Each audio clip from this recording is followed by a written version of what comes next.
अगर आपको भी फैसलाबाद के हज़ारा होटल की चना दाल की रेसिपी बहुत पसंद है और आप उसको खाने के लिए फैसलाबाद जाना पड़ता है, आप इसको घर बैठे आप जब चाहें बना के खा सकते हैं। बिस्मिल्लाहिर्रहमानिर्रहीम। अस्सलाम वालेकुम फ्रेंड्स, मैं हूँ राजदा। आप लोगों को राजदा होम कुजीन में वेलकम करती हूँ। अल्लाह के बबर के पाक नाम से मैं अपनी रेसिपी का आगाज़ करती हूँ। बिस्मिल्लाहिर्रहमानिर्रहीम। ये मैंने चना दाल ली है और इसको 1 घंटा पहले मैंने अच्छी तरह वॉश करके भिगो दिया था। ये देखें, दाल जो है इतनी अच्छी भिगी हुई है कि ये इस तरह ही टूट रही है। 1 घंटा पहले मैंने इसको भिगो दिया था।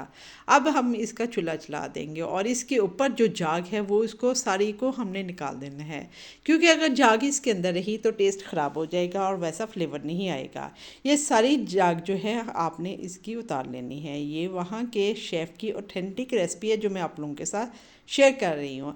अब इसको उबाल लेना है। उबालते हुए आपने कुछ भी नहीं डालना, लेकिन मुझे इंस्टेंट चाहिए थी। आपने जब भी चने की दाल इंस्टेंट उबालनी है, आपको सिर्फ 2-3 मिनट में चने की दाल सही वाली गली हुई चाहिए, तो आपने इसमें थोड़ी सी नमक और हल्दी डाल देनी है।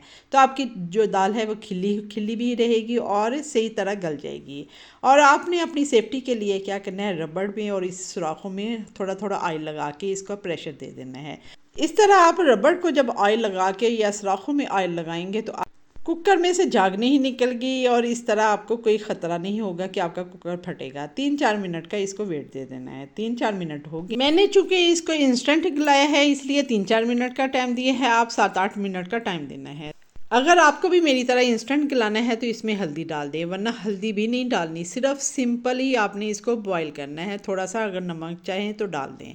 अब इसमें जो स्पाइसेस डालने हैं वो इस तरह डालने हैं कि आपने एक बॉल लेना है, उसमें पानी डाल लेना है और इसमें 1 टेबलस्पून भर के आपने लाल मिर्चों का पाउडर डाल देना है। 1 टीस्पून भर के भुना हुआ कुटा हुआ ज़ीरा डाल दिया। 1 टीस्पून भर के पिसा हुआ धनिया डाल दिया है। ये तमाम मसाले जो हैं आपने इसमें पानी में ही डालने हैं। इस तरह डायरेक्ट आपने दाल में नहीं डालने, वैसा फ्लेवर नहीं आएगा, क्योंकि वहाँ की ऑथेंटिक रेसिपी यही इसी तरह ही है कि ये सारे मसाले जो हैं आपने पानी में घोल के इसको अच्छी तरह मिक्स करके डालने हैं। और इसके साथ 1 टेबलस्पून भर के मैंने लहसुन अदरक का जो पेस्ट है वो भी डाल दिया है।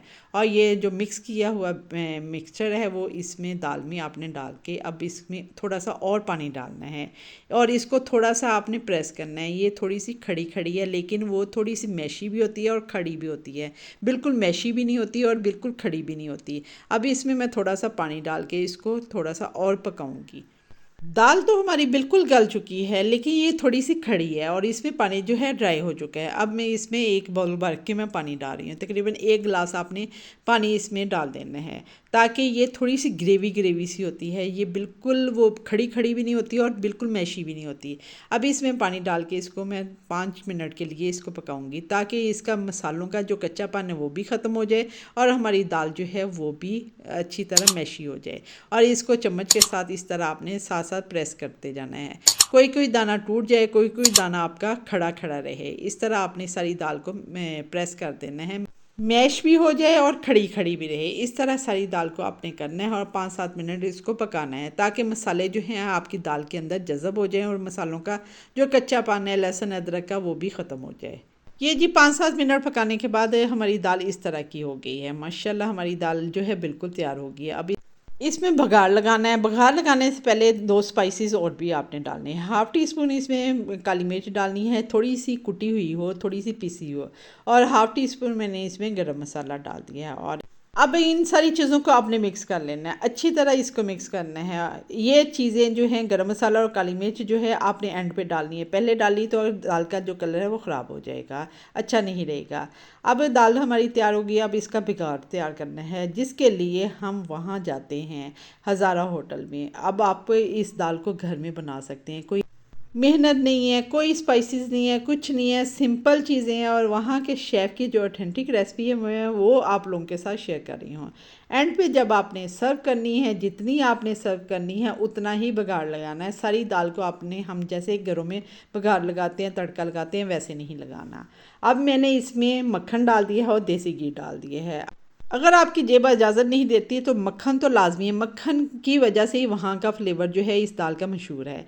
मक्खन डाल दें और साथ बनास्पति डालडा घी जो भी आप इस्तेमाल करते हैं वो डाल दें। जब वो कड़कड़ाए जाए तो आपने इसको दाल को डालना है और उसी वक्त फौरी आपने इसको सर्व करना है। सर्व करते हुए बारीक बारीक हरी मिर्च डाल दें, धनिया डाल दें, अदरक डाल दें और इसके बाद एंड पे थोड़ी सी काली मिर्च फिर छिड़कनी है। फिर गरम मसाला वगैरह नहीं, सिर्फ हल्की सी काली मिर्च छिड़क के इसको सर्व करें तंदूरी रोटी के साथ, पराठों के साथ।